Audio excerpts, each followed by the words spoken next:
നമ്മളെപ്പോഴും ഈ മനസ്സ് ശരിയല്ല എന്നൊക്കെ പറയുമ്പോൾ നമ്മളതിൻ്റെ ഒരു ഭാഗത്തേക്ക് നോക്കിയിട്ടാണ് പറയുന്നത്. എവിടേക്കാണ് നോക്കുന്നതെന്നറിയോ? അതിൻ്റെ ഔട്ട്ലെറ്റ് യൂണിറ്റിൽ നമ്മുടെ മനസ്സ് പ്രൊഡ്യൂസ് ചെയ്യുന്ന ഇമോഷൻസ് പ്രൊഡ്യൂസ് ചെയ്ത് പുറത്തേക്ക് തരുന്നൊരു ഭാഗം ഉണ്ടല്ലോ, ആ ഭാഗമാണ് നമ്മൾ നോക്കുന്ന ഭാഗം. ആ ഭാഗത്ത് എന്തോ കുഴപ്പം. ഇവിടെ എപ്പോഴും കൊടുത്തോണ്ടിരിക്കുന്നു, അവിടെ ഒരു ബാഡ് ഇമോഷൻസ് വർക്ക് ചെയ്യുന്നു. അങ്ങനെ മനസ്സിൻ്റെ ഈ ടാപ്പ് എന്ന് പറയാം, നമ്മളിതിനെ ഒരു വാട്ടർ ഡിസ്ട്രിബ്യൂട്ടിംഗ് സിസ്റ്റമായിട്ട് പഠിക്കുകയാണെന്നുണ്ടെങ്കിൽ ഇതതിൻ്റെ മെയിൻ ആയിട്ടുള്ളൊരു പോർഷനാണ്. ആ പെണ്ണ് കേട്ടോ മനസ്സിലാക്കാം. ഒരു വാട്ടർ ഡിസ്ട്രിബ്യൂഷൻ പോലെ മനസ്സിൽ കാണാം.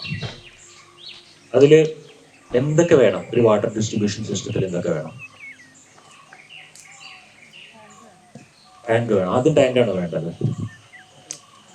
ആദ്യം വാട്ടർ വേണം. കിണറിൽ എവിടെയെങ്കിലും വാട്ടർ വേണം. ഈ വാട്ടർ എവിടെയാണോ റിസർവ് ചെയ്തിരിക്കുന്നത് അവിടെ നിന്നും നമ്മൾ വെള്ളത്തിനെ പമ്പ് ചെയ്യുന്ന ഒരു യൂണിറ്റ് വേണം ടാങ്കിന്റെ മേലേക്ക്. പിന്നെ ആ പമ്പ് ചെയ്ത് എവിടെയാണോ നിറയ്ക്കുന്നത് അവിടെ അത് സ്റ്റോർ ആയിരിക്കണം. പിന്നെ അവിടെ നിന്ന് സർക്കുലേറ്റ് ചെയ്ത് വരുന്ന ഒരു യൂണിറ്റ് വേണം.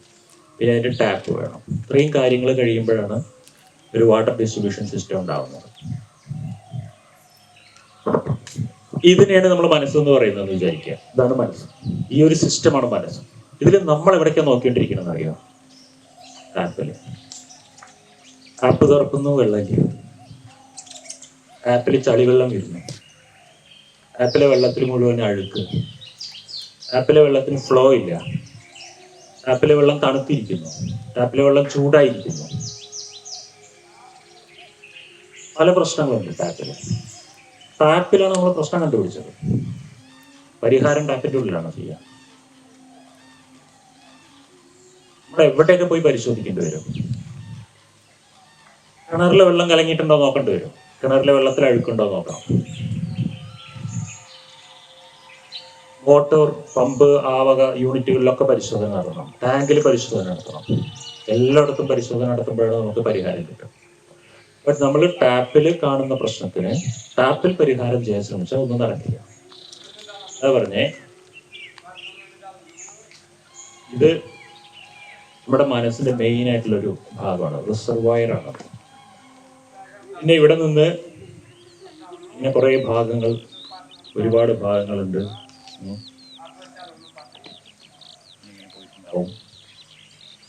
ഓക്കെ, ഇതിലിവിടെ ഒരു ടാപ്പ് ഉണ്ട്. ടാപ്പുണ്ട്. ഇവിടെയാണ് നമ്മൾ മനസ്സ് എന്ന് വിളിക്കുന്ന സാധനം നിലനിൽക്കുന്നത്. ഇവിടെ നമ്മൾക്ക് പ്രോഡക്റ്റ് കറക്റ്റായി കിട്ടുന്നില്ല. മനസ്സിൽ നിന്നുള്ള പ്രോഡക്റ്റ് കറക്റ്റായി കിട്ടുന്നില്ല. പക്ഷെ നമ്മൾ ആദ്യം പോകേണ്ടത് ഇവിടേക്കാണ്. ഇവിടെ എന്താ അവസ്ഥ എന്നുള്ളത് കണ്ടുപിടിക്കണം. ഇവിടെ അവസ്ഥ എന്താണെന്ന് കണ്ടുപിടിക്കണമെന്നുണ്ടെങ്കിൽ ഇവിടേക്ക് വെള്ളം പോയിക്കൊണ്ടിരിക്കുന്നത് എവിടെ നിന്നാണെന്നുള്ളത് കണ്ടുപിടിക്കണം. അപ്പോൾ മനസ്സിന്റെ പ്രവർത്തനത്തെ നമുക്ക് രണ്ടായിട്ട് തരംതിരിക്കാം. ഒന്ന് അതിന്റെ ഇൻപുട്ട്, മറ്റൊന്ന് അതിന്റെ ഔട്ട്പുട്ട്. ഒന്ന് നമ്മൾ എന്താണ് മനസ്സിലേക്ക് നിറയ്ക്കുന്നത്, ഫില്ല് ചെയ്യുന്നത് എന്താണ് അത്. മറ്റൊന്ന് മനസ്സിൽ എന്താ ഫീൽ ചെയ്യുന്നത്. ഈ രണ്ട് വാക്ക് ഓർമ്മ വെച്ചോളൂ, filling and feeling. What you fill that will feel.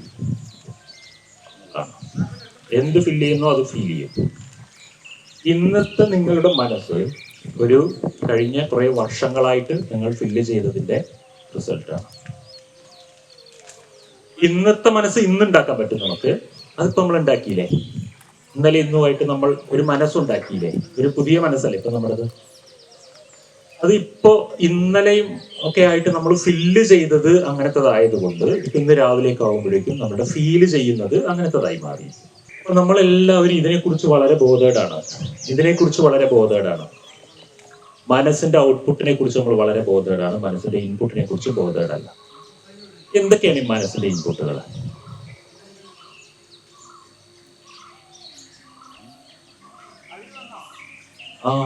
വലിയൊരു സാധനമാണ് ന്യൂസ്. ഓക്കെ, നമ്മൾ കാണുന്ന എല്ലാതരം ചാനലുകളും ന്യൂസുകളും നമ്മുടെ മൈൻഡിന്റെ ഇൻപുട്ടാണ്. മറ്റൊന്ന് നമ്മുടെ കയ്യിൽ തന്നെയുള്ള സാധനം മൊബൈല്. ഓക്കെ, അത് നമ്മുടെ ഇൻപുട്ടാണ്. പിന്നെ ആൾക്കാര്, തരുന്നത്, നമുക്ക് മാനുവലി കൊണ്ടുവന്ന് തരുന്ന സാധനങ്ങൾ. പിന്നെ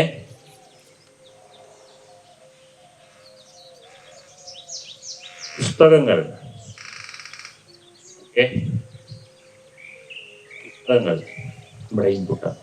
ഇങ്ങനെ പോകും. നമ്മുടെ കണ്ണിൽ കൂടെ കാണുന്ന, കാതിൽ കൂടെ കേൾക്കുന്ന, വായിലൂടെ രുചിക്കുന്ന, മണക്കുന്ന, സ്പർശിച്ചറിയുന്ന സകലതും അറിവുകളും ഒരു സാധനം കൂടെ ഉണ്ട്, സെൽഫ് ടോക്ക്. നമ്മുടെ സെൽഫ് ടോക്ക് നമ്മുടെ ഇൻപുട്ടാണ്. നമ്മൾ നമ്മളോട് നമ്മളെക്കുറിച്ച് എന്താണ് പറഞ്ഞുകൊണ്ടിരിക്കുന്നത്, നമ്മൾ ഈ ലോകത്തെക്കുറിച്ച് എന്താണ് പറഞ്ഞുകൊണ്ടിരിക്കുന്നത്. ലോകം ശരിയല്ല, ഭരണാധികാരികൾ ശരിയല്ല, പൊളിറ്റിക്സ് ശരിയല്ല, നാട്ടുകാർ ശരിയല്ല, അമ്മായിയമ്മ ശരിയല്ല, അച്ഛൻ ശരിയല്ല, അമ്മ ശരിയല്ല, ഭാര്യ ശരിയല്ല, ഭർത്താവ് ശരിയല്ല, കുട്ടികൾ ശരിയല്ല, ഞാനും ശരിയല്ല, ഒന്നും ശരിയല്ല. ഇത് നമ്മൾ നമ്മളോട് ഇങ്ങനെ നിരന്തരം പറഞ്ഞുകൊണ്ടിരുന്നാൽ അത് അങ്ങനെ തന്നെയാവും. സെൽഫ് ടോക്കിന് വലിയ ഇമ്പോർട്ടൻസ് ഉണ്ട്. നിങ്ങൾ എത്ര മനോഹരമായ ഒരു ലൊക്കേഷനിൽ ജീവിക്കുകയാണെങ്കിലും നിങ്ങളുടെ സെൽഫ് ടോക്ക് ഡാമേജ്ഡ് ആണെങ്കിൽ നിങ്ങൾക്ക് അവിടെ എക്സ്പീരിയൻസ് ചെയ്യാൻ പറ്റില്ല. ഒരു സ്വർഗീയ മൈൻഡ് സെറ്റ് ഉള്ള വ്യക്തി ഒരു നരകത്ത് കൊണ്ടിട്ടാലും അവിടെ ഒരു സ്കോപ്പ് അന്വേഷിക്കും. ഇവിടെയുള്ള ചൂട് എങ്ങനെ കുറയ്ക്കാം, അതൊരു ടെക്നോളജി എങ്ങനെ കണ്ടുപിടിക്കാം എന്നൊക്കെ ചിന്തിക്കും. ഒരു നരക മൈൻഡ് സെറ്റ് ഉള്ള വ്യക്തിയെ സ്വർഗത്ത് കൊണ്ടിട്ട് കഴിഞ്ഞാലും ഈ സ്വർണ്ണക്കൊട്ടാരത്തിൽ ഏത് എഞ്ചിനീയർ വേണം, ശരിയായിട്ടില്ല, ഇത് ഇങ്ങനെയല്ല ഇതിന്റെ ചെരിവ് വേണ്ടത് എന്നൊക്കെ പറഞ്ഞിട്ട് ചിന്തിച്ചിട്ടുണ്ട്. അപ്പോൾ ഇതൊരു മൈൻഡ് സെറ്റാണ്. ഇവിടെയാണ് ഇതിന്റെ വർക്കിംഗ് നടക്കുന്നത്. ഇവിടെ എന്താണ് സ്റ്റോർ ആയിരിക്കുന്നത് എന്നുള്ളതാണ്. Stored data of our mind. അതാണ്. ഇന്നലെ ഒരാൾ എന്നോട് ചോദിച്ചു, ചെറുപ്പത്തിൽ നമ്മൾ പഠിച്ചെടുത്ത സാധനങ്ങളെ ഇങ്ങനെ പിന്നീട് ഇല്ലാതെയാക്കുക എന്നുള്ളത്. ഈ സ്റ്റോർഡ് ഡാറ്റയാണ് പ്രശ്നം. ഇത് നമ്മൾ ഒരുപാട് കാലങ്ങളായിട്ട് സ്റ്റോർ ചെയ്തിട്ടുള്ള സാധനമാണ്. ഇത് ഇപ്പോഴും സ്റ്റോർ ആയിക്കൊണ്ടിരിക്കുകയാണ്. നമ്മുടെ മൈൻഡിന് ഒരു പ്രത്യേകതയുണ്ട്. അത് ഓൾറെഡി നമ്മളുടെ ഉള്ളിൽ ബിൽഡ് ചെയ്ത് വെച്ചിട്ടുള്ള ഒരു ബിലീഫ് സിസ്റ്റവും നോളജും ഏതാണോ അതിന് അനുകൂലമാകുന്നവയോ മാത്രമാണ് പിന്നീടും ശേഖരിക്കുകയുള്ളൂ. ഇതൊരു ഫിൽറ്ററാണ് നമ്മുടെ. We are not collecting fresh knowledge. നമ്മൾ കൂടുതലും ജ്ഞാനം നേടുന്നത് ഏത് രീതിയിലാണെന്ന് അറിയോ? ഓൾറെഡി ഞാൻ ചിലത് വിചാരിച്ചു വെച്ചിട്ടുണ്ട്. ഈ വിചാരിച്ചു വെച്ചിട്ടുള്ള കാര്യം ശരിയാണോ എന്ന് എനിക്ക് തന്നെ ഒരു ഡൗട്ട് ഉണ്ട്. ഞാൻ കുറച്ച് റെസ്പെക്ട് ചെയ്യുന്ന ഒരു വ്യക്തിയുടെ വായിൽ നിന്ന് അതേ കാര്യം ഒരു തവണ കേട്ട് കഴിഞ്ഞാൽ എനിക്കൊരു കൺഫർമേഷനായി എൻ്റെ ചിന്താഗതി ശരിയായിരുന്നു. അത്രയേ ഉള്ളൂ കാര്യം. നമ്മളാരും പുതിയ നോളജ് നേടുമല്ല. നമ്മളെപ്പോലെ ചിന്തിക്കുന്ന കുറച്ച് എസ്റ്റാബ്ലിഷ്ഡ് ആയിട്ടുള്ള ഒരാളുടെ വായിൽ നിന്നും ഞാൻ ചിന്തിക്കുന്ന അതേ കാര്യം കേൾക്കാൻ കൊതിക്കുന്നു. നമ്മുടെ മനസ്സിന് 2 സ്റ്റേജ് ഉണ്ട്. ഒന്ന് മൈൻഡ് ഫുള്ളായിരിക്കുന്ന സ്റ്റേജ്, മറ്റൊന്ന് മൈൻഡ്ഫുൾ ആയിരിക്കുന്ന സ്റ്റേജ്. അതായത് നമ്മൾ ഒരു പ്രവൃത്തി ചെയ്യുമ്പോൾ ആ പ്രവൃത്തിയിൽ ശ്രദ്ധയില്ല. നമ്മൾ ശരീരം കൊണ്ട് ഒരിടത്തിരിക്കുന്നു, മനസ്സുകൊണ്ട് വേറെ എവിടെയോ ഇരിക്കുന്നു. ഈ ഒരവസ്ഥ. ഇതെന്തുകൊണ്ടാണെന്ന് വെച്ചാൽ നമ്മുടെ മൈൻഡ് എപ്പോഴും വേറെ എന്തൊക്കെയോ കാര്യങ്ങളിൽ ഒരുപാട് മുഴുകിപ്പോയിരിക്കുന്നു. ഒന്നുകിൽ വരാനിരിക്കുന്ന കാര്യങ്ങൾ, അല്ലെങ്കിൽ സംഭവിച്ചു പോയ കാര്യങ്ങൾ, അല്ലെങ്കിൽ ഒരെത്തും പിടിയില്ലാത്ത ഒരുപാട് കാര്യങ്ങൾ. ഇതിലൊക്കെ നമ്മുടെ മനസ്സിങ്ങനെ മുഴുകിപ്പോയിരിക്കുന്നു. പ്രസൻറ്റ് മൊമെൻറ്റിൽ നമ്മൾ ചെയ്തുകൊണ്ടിരിക്കുന്ന പല കാര്യങ്ങളും നമുക്ക് ചെയ്യാൻ പറ്റുന്നില്ല. ഈ അവസ്ഥയാണ് മൈൻഡ് ഫുള്ളായിരിക്കുന്ന അവസ്ഥ എന്ന് പറയുന്നത്. മനസ്സ് കംപ്ലീറ്റ്ലി എവിടെയോ പോയി എൻഗേജ് ആയിരിക്കുന്നു. ശരീരം ഇരിക്കുന്നിടത്ത് മനസ്സിരിക്കാത്ത അവസ്ഥ. നമ്മൾ നിത്യവും ചെയ്യുന്ന കാര്യങ്ങളിലൊന്നും ശ്രദ്ധയില്ലാത്ത അവസ്ഥ. അല്ലാന്നുണ്ടെങ്കിൽ നമ്മൾ ചെയ്യുന്ന ഒരു പ്രവൃത്തികളിൽ നിന്നും നമുക്കൊരു ഫീൽ ഗുഡ് എക്സ്പീരിയൻസ് ഇല്ലാത്ത അവസ്ഥ, ഒരു സന്തോഷം ഉണ്ടാവുന്നില്ലേ എന്ത് ചെയ്യുമ്പോഴും. ഈ അവസ്ഥകളൊക്കെ നിങ്ങൾ അനുഭവിക്കുന്നുണ്ടെങ്കിൽ നിങ്ങളുടെ മൈൻഡ് എന്തൊക്കെയോ കുത്തി നിറച്ചിരിക്കുന്ന ഒരു ഡസ്റ്റ്ബിൻ പോലെ, വേസ്റ്റ് ബോക്സ് പോലെ ആയിരിക്കുന്നു എന്നുള്ളതാണ്. ഇതിനുള്ള പരിഹാരം ഒരു സൈഡിൽ മെഡിറ്റേഷനും മറ്റും പ്രാക്ടീസ് ചെയ്തിട്ട് നമുക്ക് പരിഹാരം കണ്ടെത്താം. പക്ഷേ ഞാൻ അതിനേക്കാളും കൂടുതൽ ഫലപ്രദമായി കണ്ടിട്ടുള്ളൊരു വഴിയാണ് മെഡിറ്റേറ്റീവ് ആക്ട്സ്, അതായത് മൈൻഡ്ഫുൾ ആക്ട്സ്. നമ്മൾ നിത്യവും ചെയ്യുന്ന പല പ്രവൃത്തികളും നമ്മുടെ ജീവിതത്തിൽ നമ്മൾ പലപ്പോഴും ചെയ്യുന്ന പ്രവൃത്തികൾ തന്നെയാണ്. ഭക്ഷണം കഴിക്കുന്നത്, വെള്ളം കുടിക്കുന്നത്, കുളിക്കുന്നത്, നടക്കുന്നത്, റീഡിങ് ചെയ്യുന്നത്, റൈറ്റിംഗ് ചെയ്യുന്നത്, ചെടികളെ പരിപാലിക്കുന്നത്, പെറ്റ്സിനെ പരിപാലിക്കുന്നത്, ഇങ്ങനെയുള്ള ഒരുപാട് കാര്യങ്ങൾ. കുറച്ച് കാര്യങ്ങൾ നിങ്ങൾ സ്ഥിരം ചെയ്ത് ശീലമില്ലാത്തവയും ഇവയെ പൂർണ്ണമായ മനസാന്നിധ്യത്തോടെ എൻജോയ് ചെയ്തുകൊണ്ട് മൈൻഡ്ഫുള്ളായിട്ട് ചെയ്യുവാൻ വേണ്ടിയിട്ടുള്ള പരിശീലനമാണ് ഈ 30 Days മൈൻഡ്ഫുൾനെസ് ആക്ട്സ് എന്ന പ്രോഗ്രാം. ഇത് പ്രാക്ടീസ് ചെയ്ത ആദ്യത്തെ ആ ഒരു ഗ്രൂപ്പിൽ തന്നെ പ്രാക്ടീസ് ചെയ്ത ഞാൻ കൊടുക്കുന്ന കോഴ്സുകളിൽ വെച്ച് ഏറ്റവും ഇഫക്റ്റീവായിട്ട് എനിക്ക് തോന്നിയതിന് കാരണം പറയുകയാണെ, പ്രാക്ടീസ് ചെയ്തവരിൽ ഭൂരിഭാഗം പേരും ഒരു 80% മേലെയുള്ള ആളുകൾക്കും അത് അവർ ശ്രദ്ധയോടെ ചെയ്തതുകൊണ്ട് അവർക്കെല്ലാം അവരുടെ മനസ്സിൻ്റെ ഒരു പ്രൈമറി ലെവൽ അപ്ലിഫ്റ്റിംഗ് സംഭവിച്ചു കഴിഞ്ഞു എന്നുള്ളതായിരുന്നു എന്നെ അതിശയിപ്പിച്ച കാര്യം. കാരണം പല കോഴ്സുകളും പല ട്രെയിനിങ്ങുകളും ഞാൻ കൊടുക്കാറുണ്ട്. ബട്ട് ഇതിൻ്റെ ഒരു പ്രത്യേകത, ഇത് ആചരിക്കുവാൻ വളരെ സിമ്പിളാണ്, നിങ്ങൾക്ക് ചെയ്യാൻ വളരെ സിമ്പിളായിട്ടുള്ള കാര്യമാണ്. പക്ഷേ അതിൽ നിന്നുണ്ടാകുന്ന റിസൾട്ട് ഉണ്ടല്ലോ, 30 ദിവസത്തിനകം നമ്മുടെ മനസ്സിനുണ്ടാകുന്ന മാറ്റം, അത് നിങ്ങൾ ഊഹിക്കുന്നതിൻ്റെ മേലെയായിരിക്കും. എന്തായാലും 30 ദിവസവും നിങ്ങൾക്ക് 10 മിനിറ്റോളം ദൈർഘ്യമുള്ള റെക്കോർഡഡ് വീഡിയോസ് അയച്ചു തരുന്നുണ്ടാവും. അതുപോലെ തന്നെ മൈൻഡ്ഫുൾനെസ് പ്രാക്ടീസിൻ്റെ ഈ 30 ദിവസത്തെ പ്രാക്ടീസിൻ്റെ മാനുവൽ നിങ്ങൾക്ക് PDF ആയിട്ട് അയച്ചു തരുന്നുണ്ടാവും. ഈ ഡെയിലി ക്ലാസ്സുകൾ കേട്ടുകൊണ്ട് ഈ മാനുവൽ ഫോളോ ചെയ്തുകൊണ്ട് അത് മുന്നോട്ട് 30 ദിവസം കൊണ്ടുപോവുക.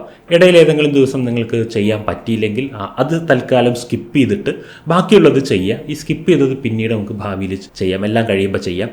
അങ്ങനെയൊക്കെയാണ് ഇതിൻ്റെ ഒരു രീതി.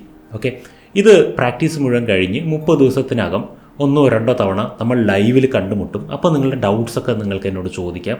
മാത്രമല്ല ഈ മാനുവലും വീഡിയോസും നിങ്ങൾക്ക് ഒരു തവണയല്ല 2-3 തവണ റിപ്പീറ്റ് ചെയ്തിട്ടൊക്കെ ചെയ്യാം. എൻ്റെ അഭിപ്രായത്തിൽ നിങ്ങളൊരു 3 തവണ റിപ്പീറ്റ് ചെയ്യണം. അങ്ങനെ ഒരു 30 ദിവസത്തെ പ്രാക്ടീസ് 3 തവണ റിപ്പീറ്റ് ചെയ്ത് ഒരു 90 ദിവസത്തേക്ക് നിങ്ങളിത് പ്രാക്ടീസ് ചെയ്യുമ്പോൾ നിങ്ങൾക്കിതിൻ്റെ ഗുണം വളരെയധികം അനുഭവിക്കാൻ പറ്റും. അതാണ് 30 ഡേയ്സ് മൈൻഡ്ഫുൾനെസ് ആക്ട്സ് എന്ന പ്രോഗ്രാമിൻ്റെ ഒരു പ്രത്യേകത.